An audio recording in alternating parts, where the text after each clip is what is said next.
Welcome, welcome. I'm Clare Flaxen. I'm a mindset strategist with a background in cognitive behavioural therapy and mental health and well-being. So that means we go deep to the root of what's holding you back and getting in your way, and we change it.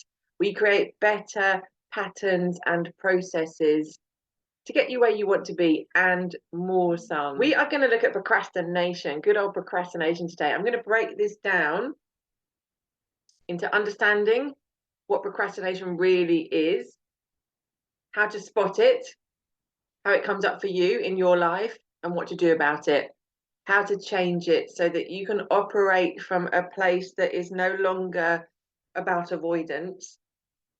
And you can step into doing things even when you might not feel like it, even when you might feel overwhelmed or uncertain or unsure of what's going to happen.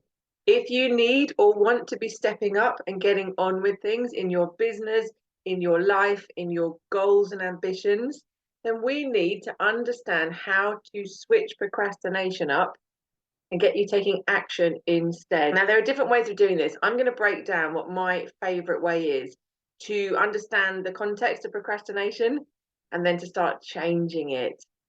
So if you take as your bottom line the understanding that procrastination is always an avoidance behavior. I like to think of procrastination as being your fear showing up. Now, that fear could be a big fear. Something bad might happen. I might fail epically at what I'm trying to do. Or it could be a little fear. It could be fear with a small f. It could be, this is going to be boring. This is going to be difficult. I'm not going to enjoy this. I would rather be doing something more pleasurable with my time. It doesn't have to be a big fear. It could just be that you just think something's going to be difficult or dull or uninteresting, or you've given yourself that message that you don't like it and you don't want to do it. So your starting point is to take a look and understand, what is it you're fearing? So when procrastination comes up, see that as a clue, as information, as a cue to yourself to go inwards and to reflect and to get curious and to ask yourself questions. Okay, I'm procrastinating right now. What is going on? What's coming up for me? What is it I'm trying to avoid? Because then we can just kind of go past the layers of all the other stuff and go straight to the core of, oh, okay, I think I don't know how to do this, or I think I'm going to be rubbish, or I think I'm going to fail, or I think people are going to judge me, or I think it's going to be boring. If you understand that when procrastination is coming up, it's your brain's way of trying to protect yourself from something it believes you don't want to do. So imagine your brain being like an overzealous bodyguard or door person, security guard on a door of a venue. If they're being overzealous, if your brain is kind of jumping into action every time it thinks you need protecting, you're going to find procrastination popping up time and time again when it doesn't need to. So understand that it's trying to keep you safe. It's trying to hold you back from something or distract you into something that feels more enjoyable, more familiar, more comfortable, safer perhaps. So all of us operate from a place of liking familiarity and predictability. It's what we're wired towards. It's our comfort zone. Now, our comfort zone can be great. It can be a lovely place to be.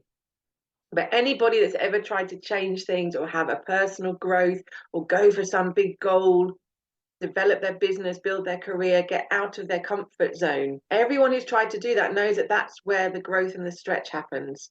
It's in those moments of reaching for something else that we enable ourselves to grow, to develop, to achieve, to get after our goals and ambitions, or just to experience life in a bigger, bolder way.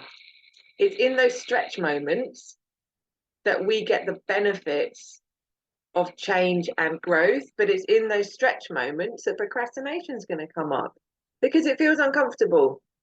And your brain doesn't want you to feel uncomfortable. It equates discomfort with something negative. So we need to flip this and see it differently and understand that we are open to those stretch times. We are okay with being uncomfortable because it serves a purpose. It gets us where we want to be. So your first step is to notice when your procrastination is coming up and understand it as a protective feature. But ask yourself, what am I trying to protect myself from? What am I avoiding? What am I fearful of? Or what do I believe is going to happen that I am feeling uncomfortable or unsure about? Start to pinpoint that, write it down, get really super specific. And in the next video, in part 2, we're going to look at ways to tune into this, to really spot it, because procrastination can be sneaky, and to see what the patterns are for you, because you will all have procrastination patterns. We all have certain behaviors that we go to when we procrastinate. So in the next video, we're going to shine a light on that. And in the final video, we're going to look at ways to change it, to do it differently. But for now, understand your procrastination is a protection, but start asking yourself, do I really need to be protected from this? Dig deep, delve in, ask yourself those questions and write down what comes up and bring it to the next video, and we will unpack it further together.